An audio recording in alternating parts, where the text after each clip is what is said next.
Hi Glow Hair Extension students, this is Donna Harrison and this is your first tutorial in a number of tutorials for your certificate in hair extensions. Today I'll be showing you how to section and part the hair. What you need for this: your comb to help part the hair, a soft bristle brush to brush through the client's hair.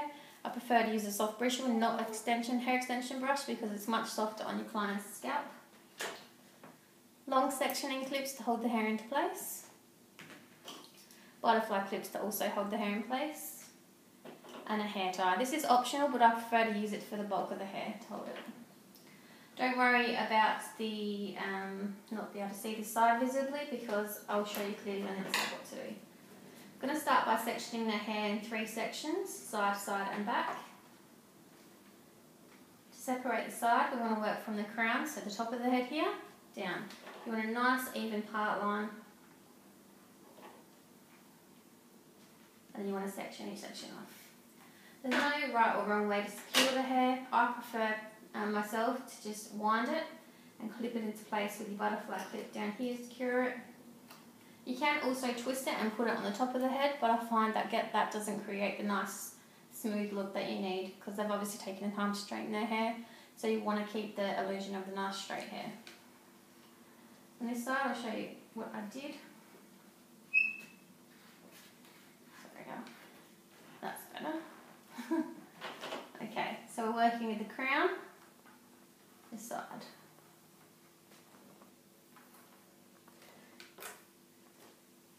So just grab the bulk of your hair.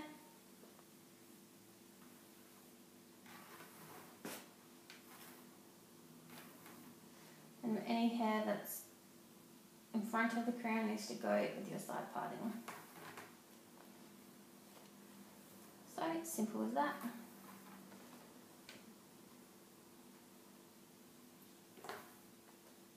See there, that's the back, so separate that into the back.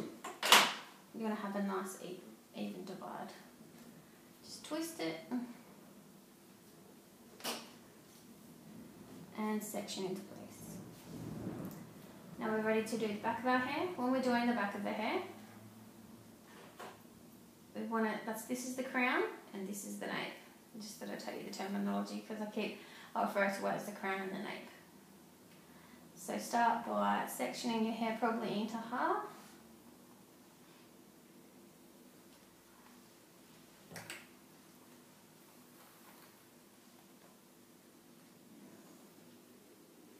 Now you want to leave about a quarter of the hair down, because once this is secured into place, you don't want to be continuously pulling this down from the hair and annoying the clients. So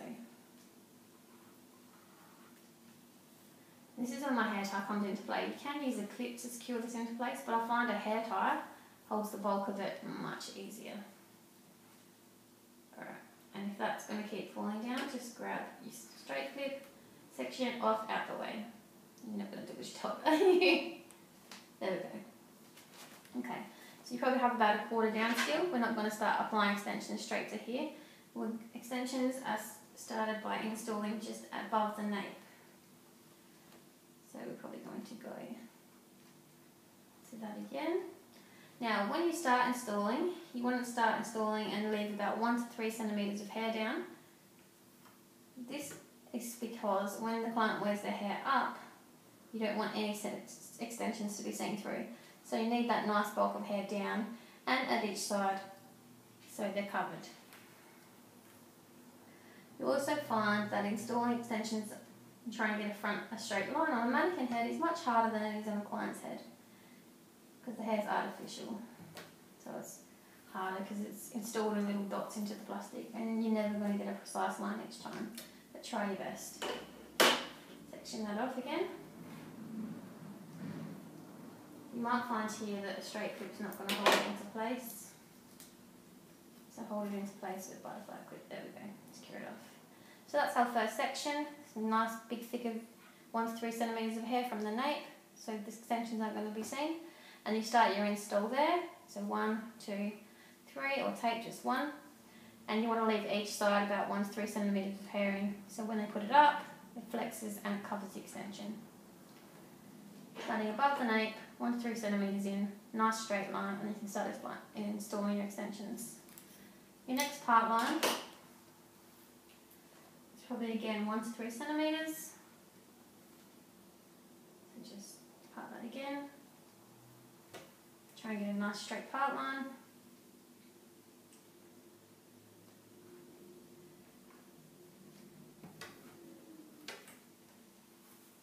It's much harder than I can hit. Try and get it nice and straight. Once you have it nice and straight, you can do your install, leaving 1 to 3 centimetres of hair down each side, so when it covers it approximately. You continue this all the way up, and you want to continue just to the crown. So this is the crown, but you don't want to go all the way to the crown because you don't want the extensions to be visible. So you want to go good, probably 3 to 5 centimetres down, and you can probably go about up to there on your client because you don't want them to be visible. If your client wants extra thickness and they insist on it, explain to them that they may be visible, they may be seen, but if they're installed properly, try and hide them as much as you can. For the side, when I was taught to do extensions, I was taught by going from the front and in one big row all the way to the back.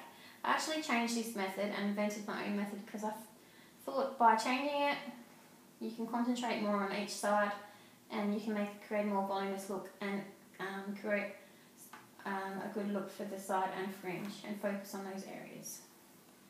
For the sides, you want to work within the width of the ear, so ear to ears, which is there.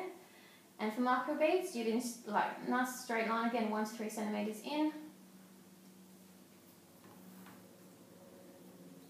And there's your first part line. So working within the width of the ear.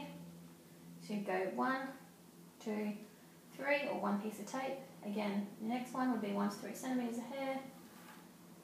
Nice straight part line. Again, 1, 2, 3. And you do that all the way to the crown.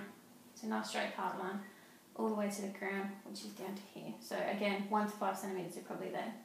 If your client does have a long fringe, you can go in. First, I'll explain why. You shouldn't apply any extensions to the top of the crown because you don't want them to be seen, and you also don't want extensions to stick out and be uncomfortable for the client. But if they're installed properly, you should be able to hide them effectively. Also, I'll explain more about fringe and applying them when I do your next video, which is your step-by-step of installing extensions. This is your sectioning and parting. But you can go in for the fringe, so you can go in there and put extensions in there and it will create a nice long illusion for the fringe. The back, check to see if you have any gaps, and if so, go into the section and apply accordingly to fill in any gaps. You don't want any gaps in the extensions, you want them to look as natural as possible. For the back, you probably need 80 to 100 extensions depending on the client's thickness, hair thickness, and what look they're going to. If they want a nice voluminous look, you need 80 to 100. If they have really thin hair, you only need 60 extensions. For the side, it's usually about 20 each side, but always leave about 20 to 30 out of the ones you do from the back, just to make sure you have enough. You don't want any gaps, and you want it to look as natural as possible. So that's the first in our 4 extension videos. The next video is step-by-step install process of microbead and tape, and then we also have a live demonstration on a client. Hope you've enjoyed this tutorial, and your first practical is to complete either via Skype. If you want to Skype me your assessment, that's fine. You can submit via video, or you can also send pictures. If you send pictures and video, you must include before shot, after shot, and also of you performing the process. Your first practical assignment must include sectioning and parting. It must include where you start the extensions and where you finish the extensions. It must include why you leave the 1 to 3 centimetres of hair in, and it also must include you doing this process. I hope you've enjoyed this tutorial, and I'll see you next time on your next tutorial. Take care.